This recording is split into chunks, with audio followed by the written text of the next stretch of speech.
अस्सलाम वालेकुम, मैं हूं रहमान अजहर। यह दुनिया टेलीविजन और न्यूज 24 भारत का उनकी मुश्तरका पेशकश है। पाक भारत ताल्लुकात में उतार चढ़ाव की तारीख बहुत पुरानी है।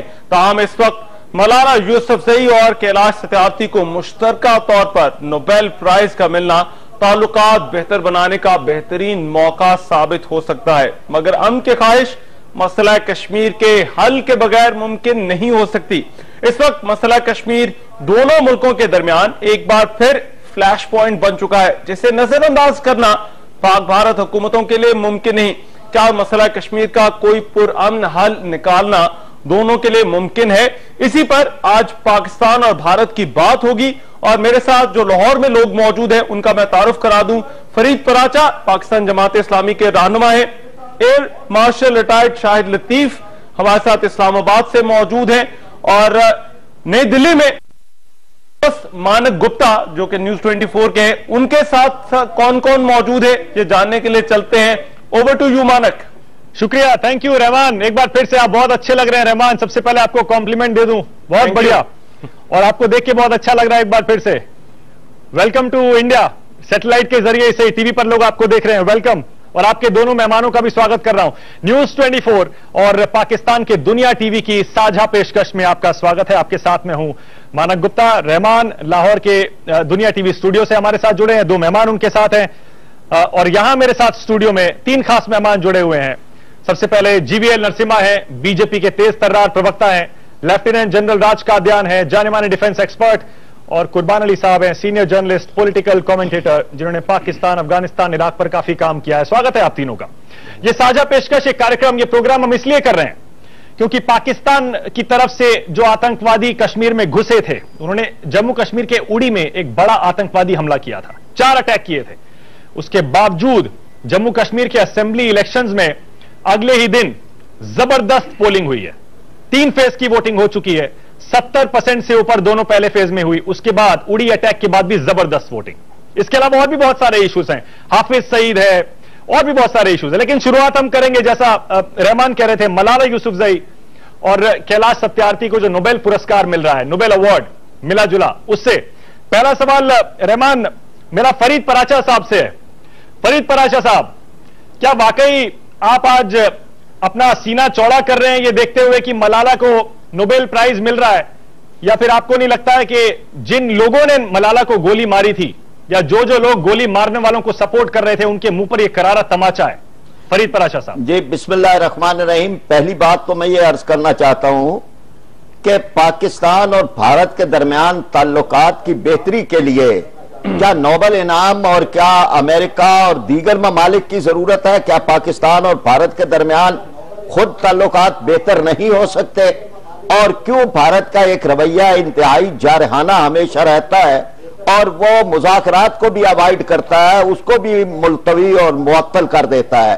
तो बहरहाल ये कि मलाला हो या कैलाश सत्यार्थी हो, ये एक अलामत है कि इस मुल्क के दोनों ममालिक के अंदर गुर्बत भी और जहालत भी एक मसला है।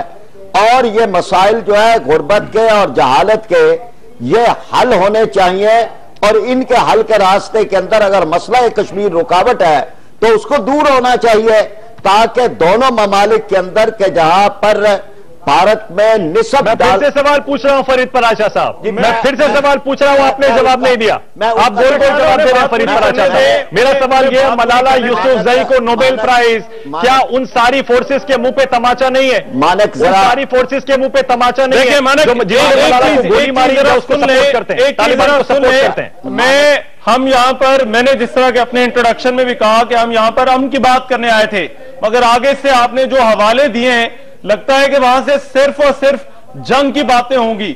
मेरा एक सवाल सुन लीजिए इसी हवाले से, जो कि मैं जीवीएल साहब से करना चाहूंगा, क्योंकि ये बीजेपी के स्पोक्स पर्सन है। मलाला यूसुफजई ने कहा कि पाकिस्तान और भारत के वज़ीर आज़म को जवाब तो हम दावत देते हैं और वो आए ओस्लो में होने वाली तकरीब में जवाब तो देने दीजिए।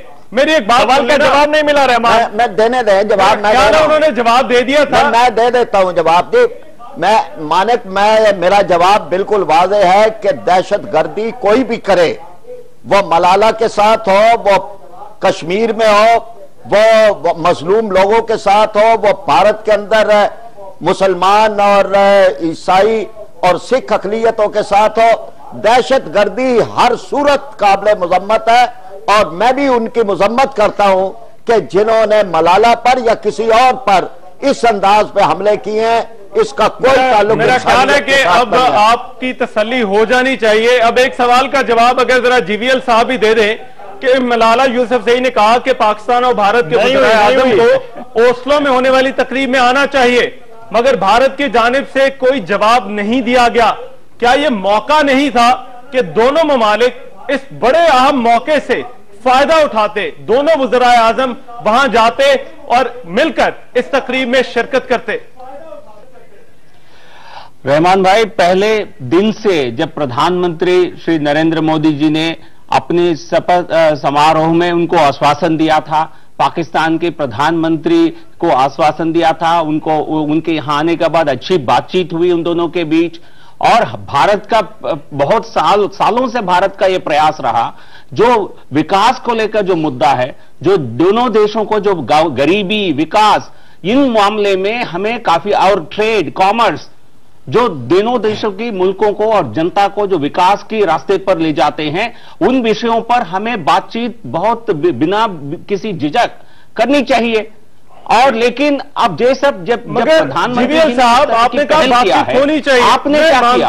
आपकी तरफ से आपने कहा बातचीत होनी चाहिए। हमारे वज़ीर आज़म नवाज शरीफ भारत गए, क्यों मामले को टेकिंग सेरेमनी में शिरकत की? रास्ते से आपने बजाय सिर्फ और सिर्फ रास्ते से इस वजह से जो सेक्रेटरीज मुज़ाकरात थे वो मुअत्तल कर दिए कि भाई कश्मीरियों से बात ना बन पाए।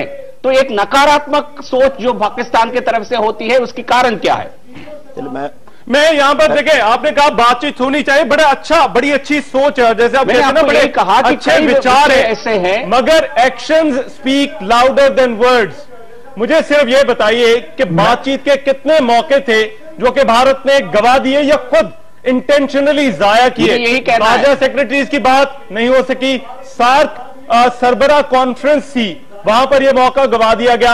कब तक हम इसी तरह से मौके गवाते रहेंगे? उसके लिए दोष जंग का माहौल बना रहेगा। आप ही को जाता है, आप ही सरकार को जाता है, और आपके सरकार के जो एडवाइजर हैं, तो उन्होंने बाद में कबूल भी किया है। तो यदि आप इस तरह की बातें न करते, यदि आप पाकिस्तान और अलगाववादियों से, कश्मीरी अलगाववादियों से बातचीत करने की कोशिश नहीं करते, भारत को आप कॉन्फिडेंस में लेकर ये सारे विषय चर्चा करते, आपको कहा गया, आपकी सरकार को यह कहा गया कि आप ऐसा चर्चा दिल्ली में मत करिए, भारत में नहीं हो सकता है, तो उसके बावजूद आपने मामले को बनाने के लिए, किसी प्रकार टॉक्स को बंद करने के लिए आपकी तरफ से एक नकारात्मक पहल हुआ।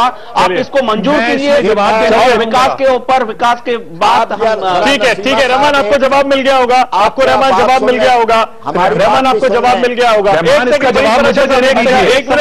लतीफ साहब कुछ कहना चाह रहे हैं, मालिक इनकी बात ये कुछ ऐड करना चाह रहे हैं। शाहिद लतीफ साहब बड़ी देर से खामोश बैठे हैं। जी शाहिद लतीफ साहब। हाँ, एयर मार्शल लतीफ, मेरा सवाल है आपसे। एयर मार्शल लतीफ, एक सवाल सुन लीजिएगा। बातचीत क्यों टूटी, किसने तोड़ी, ये तो हम अक्सर डिस्कस करते रहते हैं, काफी दिन से कर रहे हैं। एयर मार्शल लतीफ ये बताइए, जम्मू कश्मीर में असेंबली इलेक्शन चल रहे हैं, आपने सुना होगा 70% से ज्यादा वोटिंग 2 फेज में हुई है, तीसरे फेज में 58% हुई है। उड़ी में आपने जो अटैक करवाया था, आपकी तरफ से आतंकवादी आए थे, उसके बावजूद क्या ये सारे के सारे जो टेररिज्म को आपकी तरफ लोग सपोर्ट करते हैं, उनके मुंह पर तमाचा नहीं है? क्या पाकिस्तान को आईना नहीं दिखा दिया जम्मू कश्मीर की आवाम ने? पहले तो यह बताइए कि पाकिस्तान का टेररिज्म के बारे में रोल जो है, उसके बारे में आपको आगाही है? पिछले 10 साल से जो कुछ पाकिस्तान ने इस टेररिज्म के हाथों जितना सफर किया, और हमारे 50,000 से ज्यादा लोग इसमें शहीद हुए और 2 लाख से ज्यादा इस वक्त जख्मी हैं, यह क्या पाकिस्तान की जो सफरिंग है इसके बारे में आपको इल्म नहीं? आप किस दुनिया में बैठे हैं? और आप पाकिस्तान से कहते हैं कि पाकिस्तान दहशतगर्दी को सपोर्ट करता है, आपकी तरफ से बयानात आते हैं कि पाकिस्तान जो है वो प्रॉक्सी वॉर्स लड़ता है दहशतगर्दी के जरिए। पूरी दुनिया में किसी से बात कीजिए और आपको पता चले कि अगर एक मुल्क एक इतना एफर्ट कर रहा है और उसी के ऊपर आप इल्जाम तराशी कर रहे हैं, आपको कभी यह इल्म नहीं हुआ, आपको कभी यह एहसास नहीं हुआ कि कश्मीर का मसला ये इसकी बुनियाद है। और आप अरे एक मिनट मेरी बात मुकम्मल, मेरी बात सेलेक्टिव होता है, ये कलेक्टिव, ये रीजनल है, मैं बता रहा हूं टेररिस्ट को अमेरिका ये रीजनल, उनको आप ये इंडिया में रीजनल, उनको सपोर्ट करते हैं, सेलेक्टिव ये रीजनल जी, ये रीजनल टेररिज्म है। आपका जो हिस्सा है दहशतगर्दी में वो जनरल मैकक्रिस्टल की स्पीच में मौजूद है। उन्होंने बाकायदा एक रिपोर्ट लिखी थी ओबामा एडमिनिस्ट्रेशन को, वहां से उनके जो चक हेगल है डिफेंस सेक्रेटरी, ये अमेरिकन की बात कर रहा हूं जी, बिल्कुल नहीं। दिखाता हूं आप सुनिए, नहीं आज का छोड़िए ना, बात सुनिए, जो अटैक है बात की सवाल की उसका एक मिनट, एक सवाल पूछा आपने, उसका वो जवाब दे रहे हैं। ये डायरिया, आर्मी का असला है, ये बात सुनिए, ये बात सुनिए, सवाल के बाद जवाब भी सुना जाए। कभी आप एयर मार्शल लतीफ, कभी आप तो और जो खाने का, कभी जनाब ये असला, अरे भाई आपका असला यहाँ मौजूद है, आपका असला पाकिस्तान से मिलता है, आपका असला पाकिस्तान से इजाजत है। एक मिनट इजाजत है। कभी बिस्कुट की, आप कभी बिस्कुट की मिसाल देते हैं, कभी असला पेश करते हैं, यानी अभी आपने इंतजार भी नहीं किया, इंक्वायरी भी नहीं होने दी, आपकी उंगली पाकिस्तान पे उठ गई। ये कैसी इंक्वायरी है, ये कैसे इल्जामात है जो बगैर इंक्वायरी के आप डाल देते हैं? ये कोई मुल्कों के दरमियान मामलात हैं या गली मोहल्ले की ये फाइट है जिस तरह आप मामलात को तूल देते हैं? और सारी दुनिया जानती है कि कश्मीर का मसला बैनुल-अक़वामी एक उसके ऊपर सड़क पर आपकी पुरानी आदत है। जरा मेरी बात सुनेंगे, समझौता एक्सप्रेस के मौके पे भी आपने इल्जाम ISIS पे लगाया, फिर निकला क्या? बोलिए। कर्नल प्रोत जो है वो आपका हादर सर्विस एक कर्नल है, मेजर कलकर्नी, और ये तहकीक करने वाला हिम्मत करे उसको फिर गोली मार दी गई मुंबई के अंदर।